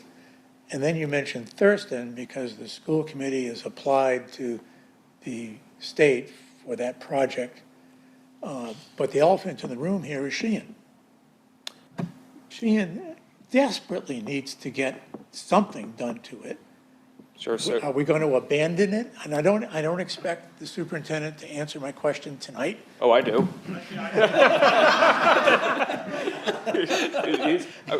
To the superintendent's credit and the school, those have been very public conversations about the way that feasibility is performed with Thurston and what the grade configuration is, not only as an educational consideration, but also a building consideration. So Yeah, so I can say that the question of Sheehan is certainly forefront on our mind as well. Our statement of interest submitted to the MSBA for Thurston includes an examination of both sets of options, of either, because part of the reason that feasibility study would take so long, from 18 to 24 months, is because we are intentionally exploring both the option of a standalone grade 6 through 8 Thurston and a consolidated 5 through 8 Thurston that would result in the closure of Sheehan. Both of those options have been submitted to the MSBA. It's under the guise of Thurston because Thurston is the primary project, but the long-range future of Sheehan is being considered through that Thurston project if we get into the MSBA pipeline. Well, that's helpful, thank you. And just to make sure we're clarifying on the team approach, it was also the select board who submitted the SOI as well. Oh, yeah, thank you. Last question. So as I understand it, we won't know exactly how much this new fire station is going to cost until the bid is put up. You won't know. Till the bid is received, but. Yeah, you Until will. the project is done. Well, Yeah. But, hold on. yes. It depends. I don't want to say like depends on what the definition of is, but like. So all these ranges you're putting out there, Yes. worst case scenario, right? Yep, We approve borrowing up to a certain amount that's correct. and then don't get a contract that fits into that borrowing amount. Then the three of us are having a very bad day. And we. Let's not do that, please. No, let's not. Let's not do that. So, in all seriousness, town meeting would be approving the total project cost. That is, when we're talking about bids, we're talking about the construction cost, right? We won't know how much it actually costs at town meeting. No, but I think there's a fair point to be made. You don't know how much any project costs until it's fully done and commissioned, right? Because of change orders and closeouts and things of that nature. So No, it's, no, I'm not talking about change orders. I'm talking about a contractor willing to build it for that amount. correct. And that's very common, right? That's why we go through the cost estimating process with both the architect's estimators and then the OPM's estimators basically acting as a peer review. And I heard a third party is going to come in. Correct. So they're both third parties. We Yes. both Okay. hire consultants Yeah. that are third All parties. right. And so at that phase, we estimate what we think the construction will be. And then if it's approved in the fall, as we go through those milestone design development stages, they re-estimate. And that's, at those stages, if things are starting to trend in the wrong direction, we have to have conversations with the fire department and the select board on, do we start considering adjustments to the scope? Right, so that we fit within the budget. Alternatively, do you go to town meeting? So what I'm and ask for hearing- a supplemental appropriation. Okay, so what I'm hearing, and that's what I was getting to. So what I'm hearing is that what we might approve, and I hope we approve, finally on November 3rd, that number is, we have high confidence that's going to be the top end. Correct, and not only do we have high confidence, the town administration, project teams, all of us are obligated that we cannot exceed that without a subsequent approval from town meeting, which I have never had to do on a building project in my career and do not want to start now. But we can't, right, we can't. Can't guarantee it. Can't guarantee it, but there would be no way for us to kind of hide the ball on that, if that's where things were going and we couldn't design our way out of it. Appropriation is the appropriation, and that- not a dollar more without secondary. Right. One of the things that I've some experience, doesn't mean I'm always going to get it right, but have worked with this team in particular on, as we were going through a similar process for public safety complex for police, fire, and public works in my former community, as we were going through the design development, and particularly with some site work, because there was some really complicated wetlands, we had to, as we were approaching bid readiness, start considering, okay, what are components of a program that are really important, but we could carve into an add-all, right? Where you put out the bid, you have the essential program, see what that base price is, and then have them itemize out those things. And we ended up in a great place where all those things ended up fitting. Are some of Thank those you. MSBA amounts design, bid, build, and some CM at risk, or are they all? The chart is a mix of design, bid, build, and CM at risk. We're 50/50 on NPMA's end on DBB versus CMR. I think KVA probably is as well. We change state to state, but in Massachusetts, yeah. And PMA has recently, well, I guess it's not recent anymore, but we do also tend to look at, even if we do go with a DBB option, a potential site early package, so that could potentially be something like the fields. Because, you know, when you do fields, you need to have them, an establishment season is typically almost 2 full growing seasons for natural turf. So it might be something to look at in the design, as we advance that, to begin those before the actual bidding of the construction projects. And Chris, just to be clear, this process is exactly the same as you would have to go through for Thurston. Previously went through for Hanlon. And previously went through for all of your school projects. So the estimators are generally the same estimators that do those projects. The contractors are generally the same that do those projects. You know, they're different, but the pool of contractors is basically the same, so. And I will point out that the Pine Hill School project actually came in below what was appropriated. That's always the goal. Yes, and most of our projects do. Every once in a while, you get an outlier, but yes. Thank you, Mr. Chair. Thank you all for the conversation. I just have 4 quick comments responding to some of the things that have been raised. Number 1, regarding the fields. The intention here is to preserve and improve the fields that we have, consistent with what the town wants and needs. I have personally been in touch with the leadership of Westwood Youth Softball, and at our August 7th meeting, I proposed that we form a recreational and youth sport subcommittee to work specifically on that issue, and that will be done so that we'll have a conversation with our youth sports leaders and recreation in terms of what it is that we really need and want back there. Number 2, to Susan's point about the survey results and the concern about folks who said, gee, we want it at the existing site. I think it is important also when we think about the survey to recognize that the number 1 priority overwhelmingly in that survey, when people were asked, what are you what's most important to you? Is it size? Is it cost? The number 1 priority, operational readiness and response times. Overwhelmingly, that was the number 1 priority. And when we look at this matrix and we look at the factors that deal with that, whether it's ability to accommodate frontline apparatus, ability to meet programmatic needs, ability to house a maintenance bay, response time, coverage of apparatus circulation, Deerfield scored far above the existing site. So I think that's an important data point. Thirdly, Ryan, thank you for raising the MSBA issue, and I do want to thank Superintendent Pivovar for being here in support of this discussion on FS1. Thank you. We are so pleased to work cooperatively with the school committee, and I wanted to remind this body in terms of what Superintendent Pivovar and the then chair of the school committee said at one of our meetings earlier this year, select board meetings, relative to the MSBA process, which is if we are able to get this debt exclusion for FS1 passed this fall in November, while the MSBA statement of interest for Thurston is pending, that is going to be helpful to our getting in to the MSBA for Thurston. That is very important.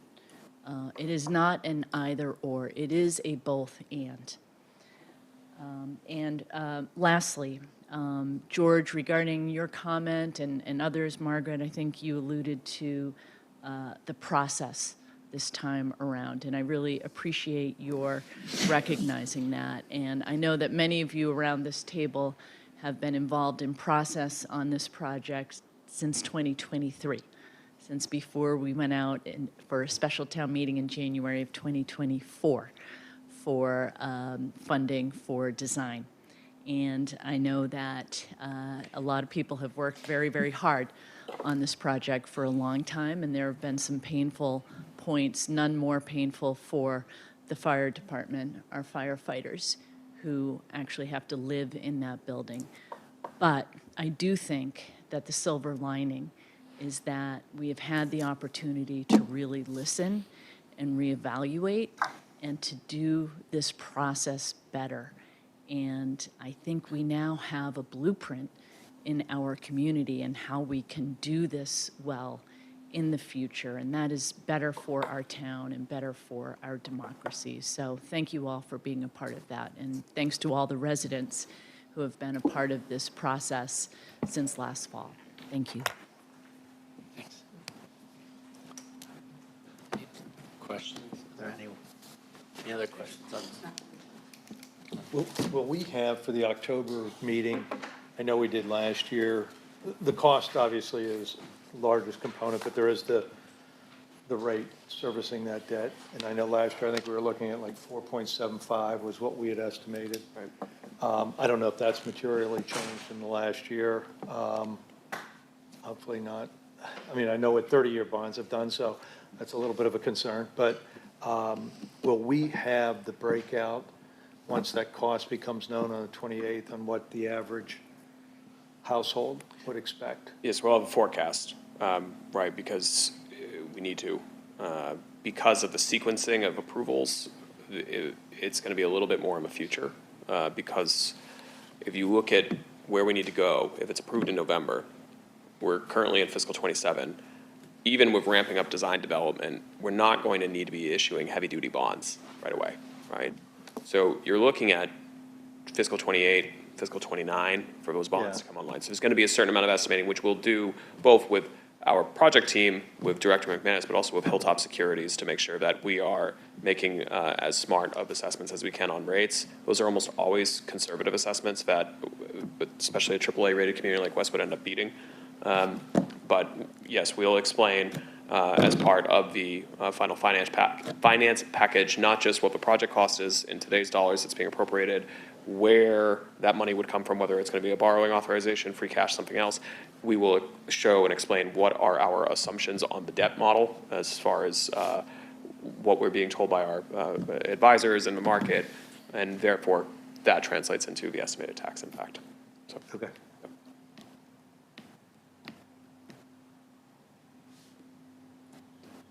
Thank you. Thank you. Thank you, guys. Appreciate the time, the discussion, answering all our questions. Thank all of you. And thank you for supporting Article 21 going into May. I also want to echo thanks for everyone that has been thankful for the steering committee, that obviously there was a really good discussion and debate around with the temporary ops and the emergent nature, you know, even recognizing that the last process was voted down, do we really need to go through a process again? And if you look at the preliminary work of the subcommittee, not the subcommittee, sorry, the steering committee and their preliminary matrix, I think that the fact that they arrived at a different conclusion after getting more technical analysis done and listening to the community for 6 months provides a good, hopefully, vote of confidence and proof of that was a worthwhile endeavor, and that this was not kind of just preordained, that they really did the work, and they did a tremendous amount of work. I worked with a lot of building committees. I think when we brought PMA and KBA on board, there was this question of schedule loomed large, and very quickly we went to the steering committee, I think in May maybe, and said if we want to position the select board in the town to consider going for that November 3rd date, you need to basically meet every 2 weeks forevermore. Are you all ready? And they all said yes, and they've done it through the summer, day meetings, night meetings, and they've allowed us to divide our efforts, right? That we can't. I try to fool folks who watch night meetings. I can't actually be everywhere. The select board can't be everywhere, and so the citizens on that committee have done a huge public service of going to ball fields, going to the library, going just speaking to neighbors, and continuing to keep the project in people's mind as it's going. So thank you, Ford and Jody and everyone else on that committee. They've done an awesome job. That effort's not done. That continues all the way. I just want to, I'm sorry, as someone who did it, who's been doing it, I did it again this summer at the concerts and stuff, giving out flyers. And I used to get a lot of pushback with the other one, and I just try to convince people why we needed it. I'm getting less pushback now. I think people are like, oh, you were right when you said the building was gonna be condemned. You know, I think people are starting to sort of say, okay, you did something, you listened to us, you've done something. But the overwhelming feeling I'm getting from the community as I'm trying to talk to people and hand out these flyers, oh, yeah, we're gonna vote for it this time. That said, I don't wanna count our chickens before they hatch, but I think people do really recognize that when we told them, listen, this building is, it's an issue, it's a sick building, and then that happened, I think that was a real slap in the face, and I think they were worried about 3 stories, now they've got a tent for 3 years. That's a constant reminder that we weren't joking when we said it. I think the price tag, when it comes in, inevitably, you know, smaller building, same or more money, maybe, or whatever, let's hope not. But, I think they're knowing, okay, this is a legitimate concern, so let's hope that, we can move forward and do it, you know, not rushed. I don't know how we would say this is rushed, because this has been going on a long time, but efficiently as possible. The steering committee has been a big part of that, so thank you to them, and thank you all for your support through the spring, and we look forward to earning it again this fall. Thank you, guys. We appreciate you updating us, and obviously Ford and his committee, and our firefighters every day for what they do, half working out of a tent and stuff. But we appreciate it all, so thank you. All right. And we'll see you on the 22nd. Is that a sure thing, or are you Yes. going to sort that out right now? Yes, September so 22nd. September 22nd will be our next meeting with public hearing. We won't have the numbers, we won't have like the numbers until the. Won't be final, but we're going to Have some. try and get you as much as we can at every single Yep. stage. And so the select board has their meeting on Wednesday, September 9th. If there's really good feedback, conversation around the capital funding plans for the future, that's going to be an item. Welcome you, as always, as I know the chair and the members would too, to participate, follow that along, share your feedback with us. Given it's a consequential policy, it's not something that the finance director and I are going to put forward to the select board and propose they review and adopt in the same night. They have the right to do what they would like, but this select board here has shown to be very thoughtful with finance, so I think that'll be a really good concurrent discussion to be unfolding as we head towards the fall, so. Thank you. And then October 7th would be Yes. our public hearing. Number 2. Warrant articles and that stuff as well. So we have a couple meetings coming up. And the next meeting might not be here. I think this room's not available. So we'll update you. In September, that one? The September 22nd. But the next 2 meetings we will do in person since they're public hearings. And especially since we won't be here next time. So, but we'll keep you updated on that. Thank you all so much. We need to make a motion to, I need a motion on minutes. Motion to approve the minutes of June 15th as they've been distributed by Allison. Thank you. Second. Discussion. All those in favor? aye. We have to do a roll call. I have to do roll call. Yeah, I gotta do roll call. Are they still on? Sorry. They're still on, they're there. Bill Bruce, Yep.